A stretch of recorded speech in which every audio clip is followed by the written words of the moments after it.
Let me ask you something. Have you ever spent weeks, maybe months writing a book? You pour your knowledge into it, you edit it, you publish it, and then nothing happens. No sales, no reviews, no attention. Most authors think the problem is the content, but the truth is often much simpler. The problem is the cover, because before anyone reads a single word of your book, they judge it. And the judgment happens in less than 3 seconds. Today I'm going to talk about 5 book cover design mistakes that silently destroy book sales. If you're an author or planning to publish a book, this could save your book from being ignored. Think about how people browse books today. They are scrolling on Amazon, dozens of books appear on the screen. Nobody has time to read every description, so what do we rely on? The cover. Your cover is not just decoration, it's your book first impression, and sometimes it's the only chance you get.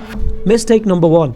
The first mistakes many authors make is trying to put too much on the cover. Too many colors, too many images, too many fonts. When everything is competing for attention, nothing stands out. Think about some of the most famous books in the world. Atomic Habits, The Subtle Art of Not Giving a Fuck. Simple, clean, clear. Great covers don't try to say everything. They say one thing extremely well. When someone sees your book cover, they should understand the idea instantly. Mistake 2. Unreadable typography. Another common mistake is poor typography. Your title might look beautiful when the cover is large, but what happens when it's displayed on Amazon? Remember this, most readers see your book as a small thumbnail. If the title isn't readable in that size, you lose attention instantly. A powerful cover uses bold, clear font that can be understood even when the image is small. Because if people can't read your title, they won't click. Mistake number 3. Looking unprofessional. Here is a harsh truth many new authors don't want to hear. Readers judge professionalism instantly. If your cover looks amateur, people assume the content is amateur too. That might not be fair, but it's reality. Readers associate good design with credibility. That's why successful authors invest time in presentation, because your book isn't just competing with other books, it's competing with thousands of books, and professionalism builds trust. Mistake number 4. Confusing genre signals. Another mistake authors make is ignoring genre expectations.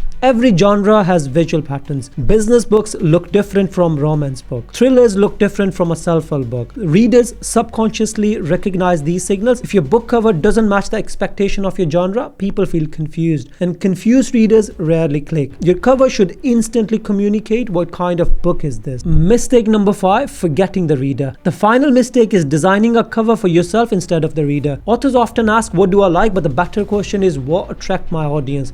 Because the cover isn't for the author, it's for the reader. A great cover speaks directly to the person searching for that book.